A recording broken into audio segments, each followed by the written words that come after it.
Hey guys, what's going on? Welcome back to your Lake Fork Guide. A little bit dark, a little bit early. Coming to you from Lake Athens today. An awesome little small fishery out here in East Texas.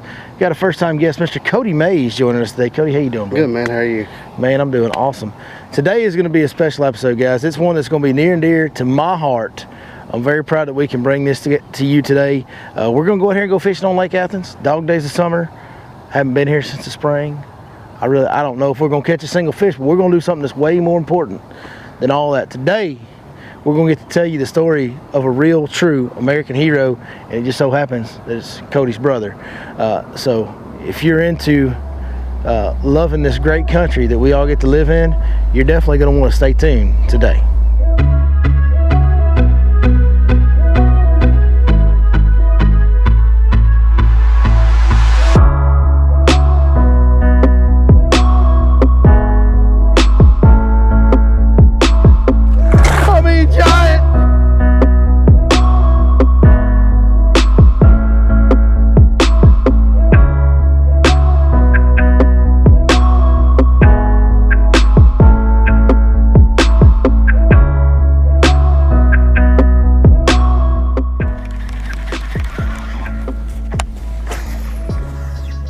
Throw it there, throw it there, throw it there, throw it there. Oh, there's a dead fish or something. Something dead out there.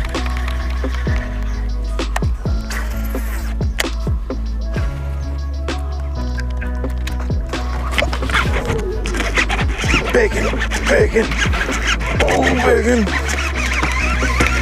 I mean bacon, bacon. I mean bacon. I mean giant. Woo! Come on, son. Oh.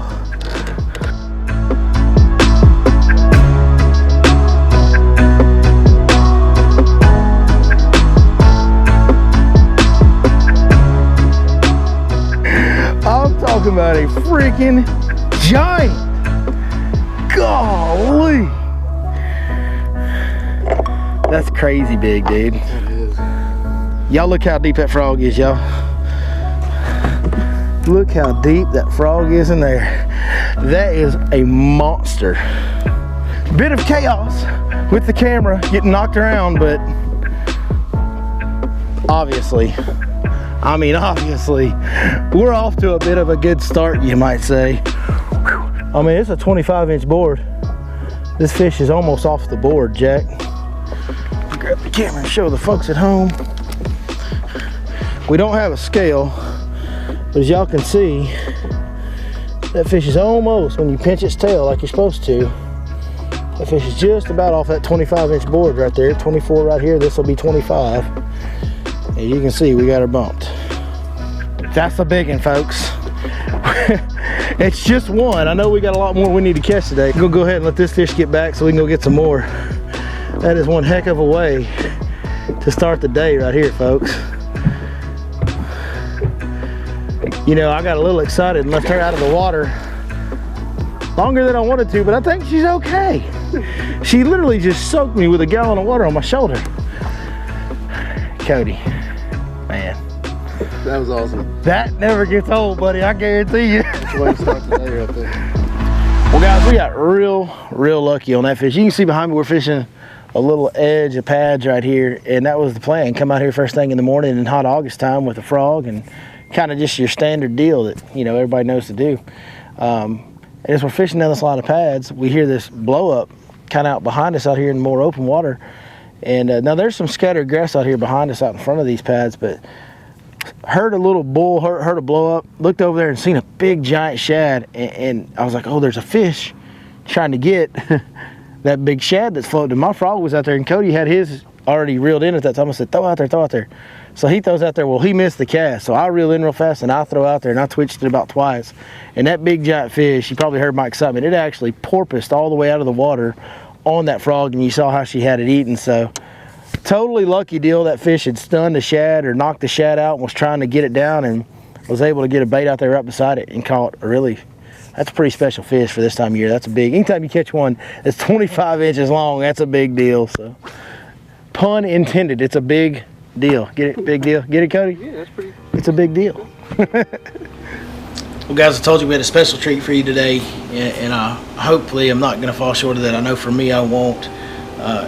Cody Mays, our guest today, as you've been introduced to, has a brother who's no longer with us. Now, your brother served in the United States Army. Correct. When was he in the Army?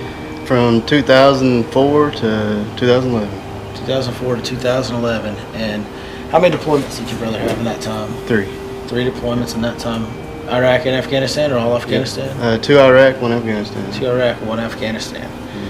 And what did he do in the Army? He was the EOD, which is Explosive Ordnance Disposal, bomb squad for the Army. Yep. Yeah, that's a important job these days. For some people know, I used to be in the Marine Corps, and yeah, when I was over there, that was the big deal. The big focus was the IEDs. That was our number one threat, and guys like your brother were the guys that saved a lot of guys. I mean, you going out there getting rid of those and disabling those bombs. I mean, that was arguably the most important job in the service at that time. So now, 2011, walk us through that deployment to Afghanistan. Walk us through kind of what happened. Okay. Well, he volunteered to go. Every time, except for the first time, he'd volunteered to go. He wanted to go over there and make a difference. So he gets over there. He's at a forward operating base, which is a small base up in the mountains. There's no vehicles. Some of you guys may not understand. So what we call a FOB, FOB, forward operating base. That's not going to be your headquarters, what you see in the movies where you've got like this big command center and all these high-ranking officials. Forward operating bases are these very remote outposts that are basically just a defensive position set up very, very close and almost within the enemy. So wherever an area in Afghanistan, wherever the Taliban is kind of in control, we're going to set up a forward operating base, a FOB, as close to or in the middle of them as we can, and that's what a forward operating base is. Correct. Yeah, he was in the Tangi Valley. Don't know if a lot of people know where that is, but the movie Lone Survivor, that was based in the Tangi Valley.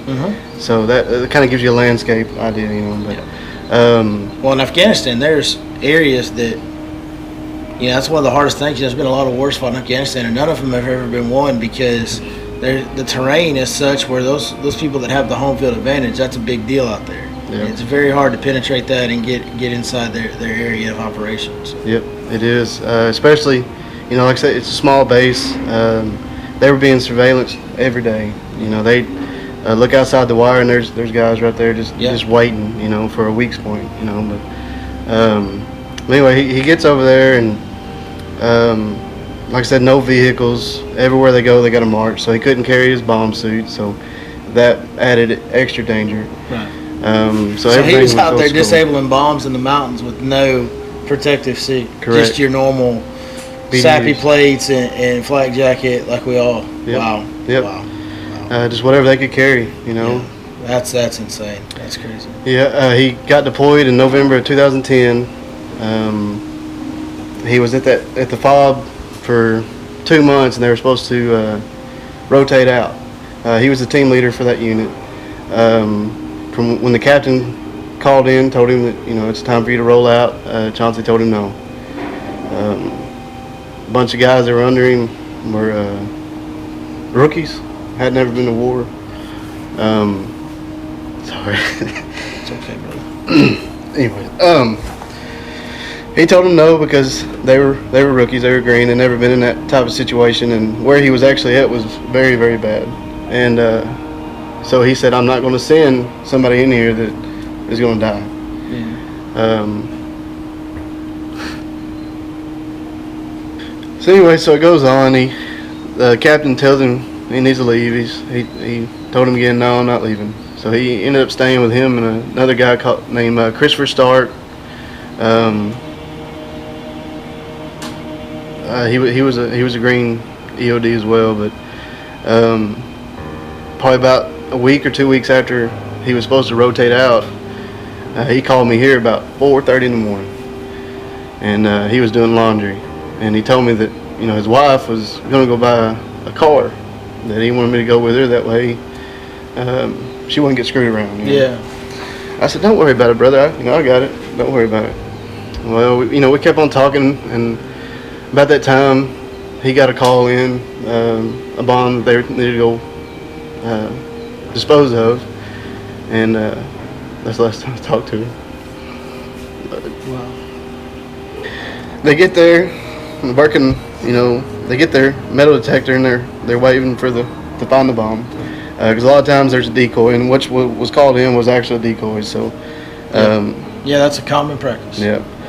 So you'd find the most complicated way to get to that point, because the most easiest way is where the booby traps are going to be. However, when he came around, he was swiping the ground. The metal detector went off, and when it went off, he reached down to get a visual on it, and it was pressure plated, and it blew. I ended up killing him and Christopher Stark. So it, like I said, they were out in the middle of nowhere. I think they were 10 miles from base when it happened. But he died doing what he loved. When he joined the Army, the recruiter asked him what he wanted to do, and he said, I want a job to where if I screw up, I don't know it. So he was a special kind of person. Oh yeah, there's no doubt. And that was the biggest thing I took away from my time in the Marine Corps was the people I got to be around. And like your brother, I mean, these people are put everybody else in front of themselves. Just like your brother, not wanting to leave somebody, hey, it's not his job, it's his time to leave, and he's refusing to because he wants to make sure that he's protecting others. And I think there's a little bit of that in everybody that volunteers, has a little bit of those tendencies, but some much more than others. And obviously your brother was an extreme case of wanting to make sure that he protected others, and he did it better than 99.99999% of people that have ever existed can say that they could have or would have.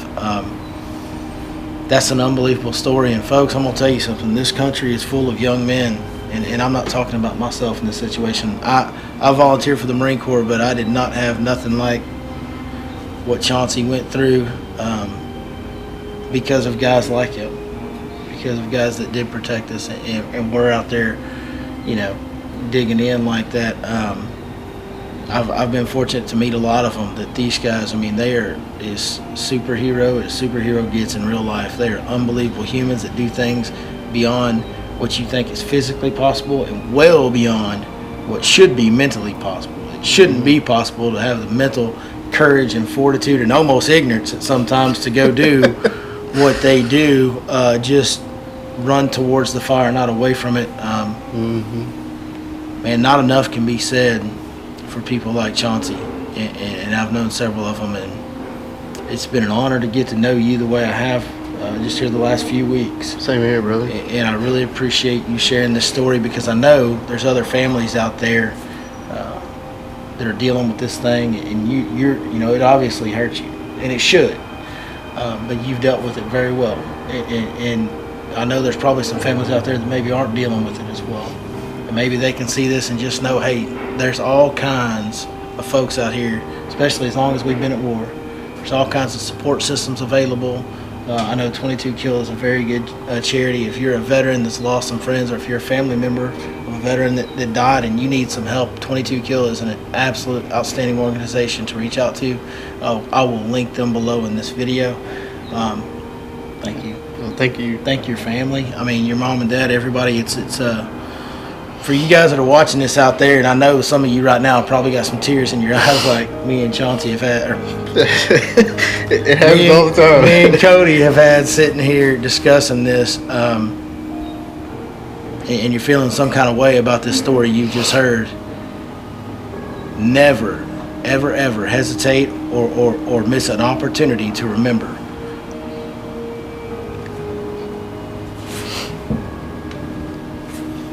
To remember the young men in this country like Chauncey Mays, an outstanding, upstanding American citizen that did whatever it took to protect his fellow American. And guys, these people that we're fighting over there, they're mean, they're bad, they're savage people, they're awful, awful people. They have a culture that has indoctrinated them into some of this, and some of it's not their fault, but either way, these people are bad people. And We got to fight them over there. A lot of times people wonder why we're over there, and I know how Chauncey would have felt, and I know how I felt, and I'm sure you feel the same way. We got to fight them over there so that we don't end up fighting them here. That's correct. He said that many a times. That's the deal. Yeah. Forget weapons of mass destruction or whatever you think the politics are. Mm-hmm. We're fighting the bad guys over there so the bad guys don't get to come over here. That's right. So, all right, man. Well, hey. Appreciate it. Thank you. Hey, thank you guys for watching this. Let us know what you thought. Drop us a comment down below. Thanks.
So right here looking at some of these spots that we actually do have marked on the Fish Life app, and we're just kind of out in front of one, and we just kind of find a random school of small fish.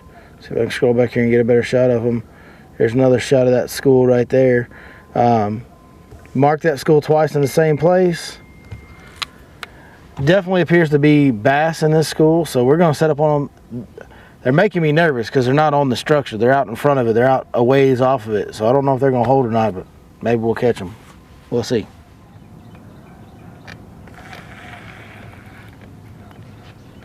Go ahead, Cody.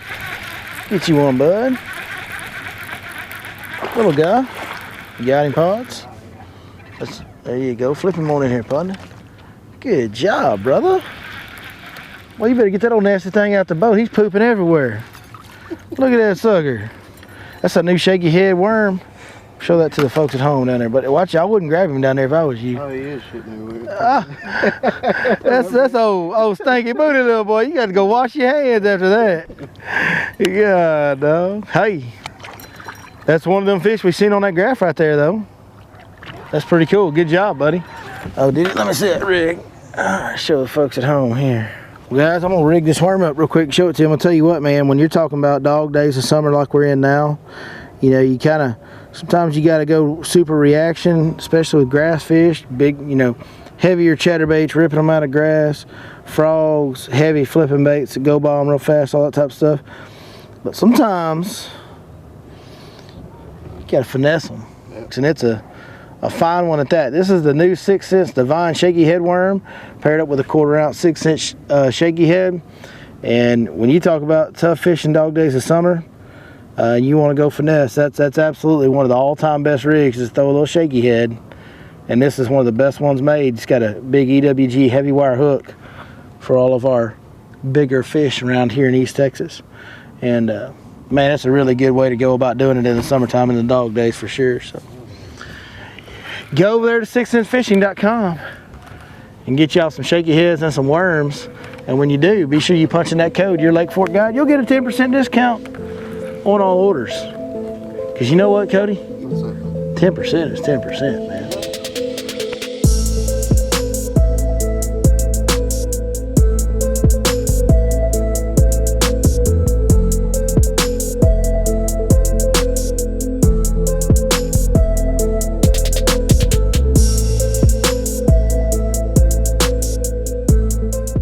Well, guys, unfortunately, we're getting run out of the park a little early today. It's fixing to get a little crazy around here. There's some yellow and some orange stuff on the radar about to drop on our heads right now. So right now we're gonna have to go ahead and call it a day because this is a pretty big system. It's gonna be here for a while. So unfortunately, the 2 fish are all you're gonna get to see us catch today. But today wasn't just about catching fish. Today was about much more than catching fish. And I'm so glad that we got to share the story this guy was willing to share with us. Hey, Cody. Hey. Enjoyed it. Brother, I appreciate you coming out with me so much today. We got to catch that one big, and you got to catch one. First time you ever caught one on shaky head. I did, yes sir. So we did get a couple fish catches. Unfortunately, we didn't even make it to lunchtime before Mother Nature said, sorry for your bad luck. Guys, like we tell you, we film 1 day a week, and whether we catch them or we don't, we show you what happens. Today, that's what's happening. So we about to get in that thing right there and hit the road. But check out the Fish Life app. We pulled right up on the Fish Life app this morning, didn't get much time on the water today, but caught a really special fish. Yeah. Don't know exactly how much it weighs, somewhere probably 8-9 range. I'm not gonna call it 10 for sure, can't do that. It was a little thinned out from summer, but a 25-inch fish right off the bat, first spot we stopped, and it's all thanks to that Fish Life app. I had no clue what I was doing. I haven't been out here since spring. It's the toughest time of year. I mean, all those things working against us, and you just know with that Fish Life app, we have such great contributors on all these different lakes around here that you're gonna pull up, you're gonna be on the fish. That's gonna do it from usually lovely, but right now, a little bit sporty Lake Athens, and we'll see you next time right here on Your Lake Fork Guide.